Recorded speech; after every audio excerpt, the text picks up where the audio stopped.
આપણી સંકલ્પ ન્યૂઝ ચેનલને સબસ્ક્રાઇબ અને લાઇક કરો, બેલ આઇકન દબાવો જેથી આવનાર ન્યૂઝ અપડેટ્સની નોટિફિકેશન આપના મોબાઈલ પર સૌથી પહેલા પહોંચે. Like, subscribe and share the video. નમસ્કાર દર્શક મિત્રો, હું છું ચાંદની ચૌધરી. સંકલ્પ ન્યૂઝમાં આપ સૌનું સ્વાગત છે. સમાચારની શરૂઆત કરતા પહેલા એક નજર આજના મુખ્ય સમાચાર પર. દમણમાં ભાજપના નેતાઓએ વૈભવી કાર છોડી બાઇક પર સવારી કરી જનતાને કરકસરનો સંદેશ આપ્યો. સંપ્રદેશ દમણના ભાજપના ઉચ્ચ નેતાઓ પોતપોતાના વૈભવી ફોર વ્હીલર વાહનોનો ત્યાગ કરીને સામાન્ય જનતાની જેમ બાઇક ઉપર અવરજવર કરતા જોવા મળ્યા હતા.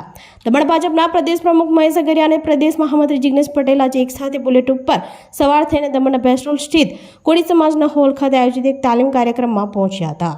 વડાપ્રધાન નરેન્દ્ર મોદી દ્વારા દેશવાસીઓને પેટ્રોલ અને ડીઝલ જેવા મૂલ્યવાન ઈંધણની બચત કરવાના આહવાનને પગલે નેતાઓ પણ કરકસરના માર્ગે વળ્યા છે અને કથાની સાથે કરણી કરીને જનતા સમક્ષ ઉત્તમ ઉદાહરણ પૂરું પાડી રહ્યા છે. પ્રદેશ પ્રમુખ મહેશ અગરિયાએ જણાવ્યું હતું કે જેટલું શક્ય હોય તેટલું આપણે વાહનોનો ઓછો ઉપયોગ કરવો જોઈએ અને પેટ્રોલ ડીઝલની બચત કરવી જોઈએ. આ સાથે જ તેમણે દમણની સામાન્ય જનતા તેમજ પાર્ટીના તમામ કાર્યકર્તાઓને અપીલ કરી હતી કે ટૂંકા અંતરની મુસાફરી માટે મોટી ગાડીઓનો ઉપયોગ ટાળવો અને ટુ વ્હીલરનો ઉપયોગ કરી રાષ્ટ્રીય સંપત્તિ સમાન ઈંધણની બચત કરવી. તો બીજી તરફ 3D વહીવટીતંત્ર દ્વારા ગઈકાલથી પ્રશાસક પ્રફુલ્લ પટેલના નેતૃત્વ હેઠળ કરકસર માટેના અનેક વ્યાપક પગલાં લેવામાં આવ્યા છે, જેમાં પ્રશાસકે તેમના સત્તાવાર કાફલામાં વાહનોની સંખ્યામાં નોંધપાત્ર ઘટાડો કર્યો છે. સરકારી સ્તરે ઈંધણ બચાવવા માટે વિભાગોમાં અધિકારીઓ માટે કાર પુલિંગ ફરજિયાત કરવામાં આવ્યું છે અને બિનજરૂરી મુસાફરી ટાળવા માટે તેઓને ઓફિસ પરિસરમાં જ ભોજન લેવા સહિતના અનેક આદેશ અપાયા છે. हमारे माननीय देश के यशस्वी प्रधानमंत्री जी ने आह्वान किया है जितना हो सके उतना हम गाड़ी का उपयोग कम करें और पेट्रोल डीजल की बचत करें. आज हमारे माननीय हमारे साथी प्रदेश के महामंत्री जिग्नेश भाई के साथ हम लोगों को ये संदेश देने, कार्यकर्ताओं को ये संदेश देना चाहते हैं कि जितना हो सके उतना कम गाड़ी का उपयोग करो, पेट्रोल डीजल. વલસાડના કૈલાસ રોડ પર કાર ચાલકે પૂરપાટ ઝડપે 4 જેટલા વાહન ચાલકોને અડફેટે લીધા. યુવક અકસ્માત બાદ પોતાના ઘરમાં છુપાઈ ગયો હતો. વાહન ચાલકોનો ચમત્કારી બચાવ. વલસાડના કૈલાસ રોડ ઉપર એક અકસ્માતની ઘટના બની હતી. આ ઘટનામાં કૈલાસ રોડ ઉપર યુવક બેફામ બન્યો હતો. યુવક દ્વારા બેફામ કાર હંકારતા 4 જેટલા વાહનોને અડફેટે લીધા હતા, જેમાં 4 જેટલા વાહન ચાલકોનો ચમત્કારિક બચાવ થયો હતો. આ અકસ્માત યુવક પોતાના ઘરમાં છુપાઈ ગયો હતો. ઘટના બન્યા બાદ મોટી સંખ્યામાં સ્થાનિકો એકઠા થઈ ગયા હતા. ઘટનાને પગલે સ્થાનિકોમાં ભારે રોષ જોવા મળ્યો હતો. ઘટનાની જાણ વલસાડ સિટી પોલીસની ટીમને થતાં મોટો પોલીસ કાફલો સ્થળ ઉપર આવી પહોંચ્યો હતો. સિટી પોલીસ દ્વારા પરિસ્થિતિને કાબૂમાં લેવાના પ્રયાસ હાથ ધરવામાં આવ્યા હતા. વાહનોને અડફેટે લેવાની ઘટનામાં એક સીસીટીવી સામે વિડીયો આવ્યો છે, જેમાં રસ્તાની બાજુએ ઉભેલા પરિવાર અને અન્ય આવતી બાઇકને અડફેટે લેવાના લાઈવ સીસીટીવી સામે આવ્યા છે.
દમણના ડાભેલની ગટરમાં ખાબકેલા નંદીનું 2 કલાકની જહેમત બાદ જેસીબીની મદદથી સફળ રેસ્ક્યુ કરાયું.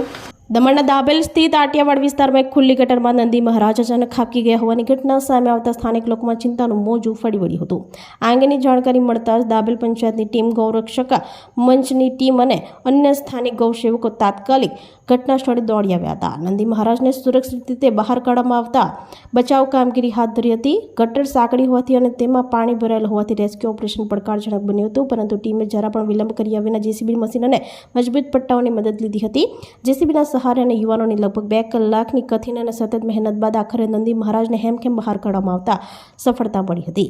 નંદીનો જીવ બચાવવાના પ્રશંસનીય કાર્યમાં નિસ્વાર્થ ભાવે જોડાનાર તમામ ગૌસેવકો, ગૌરક્ષા મંચની ટીમ, પંચાયત ટીમ તેમજ સહયોગ આપનાર તમામ લોકોનો સ્થાનિક દ્વારા હૃદયપૂર્વક આભાર વ્યક્ત કર્યો હતો.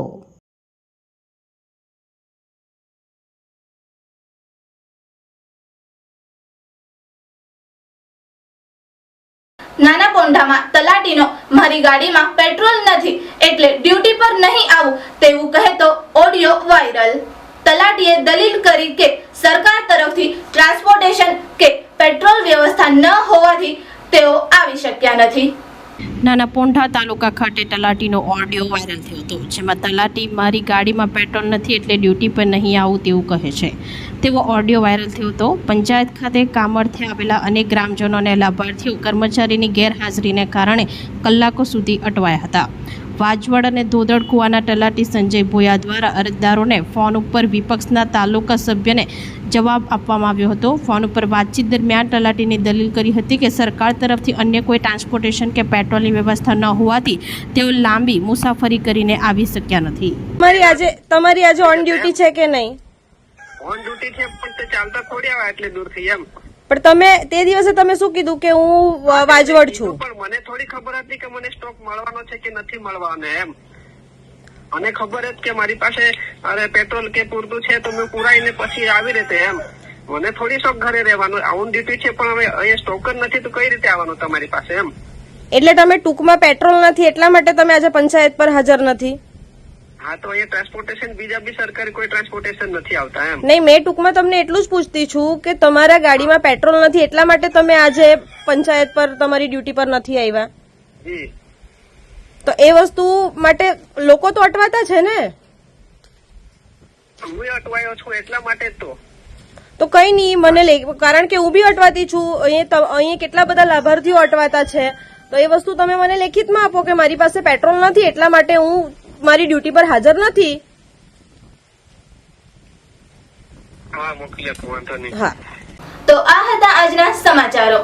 નવા સમાચારો સાથે કાલે ફરી મળીશું. નમસ્કાર.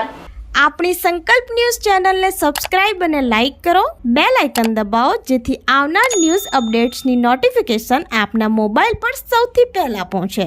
Like, subscribe and share the video.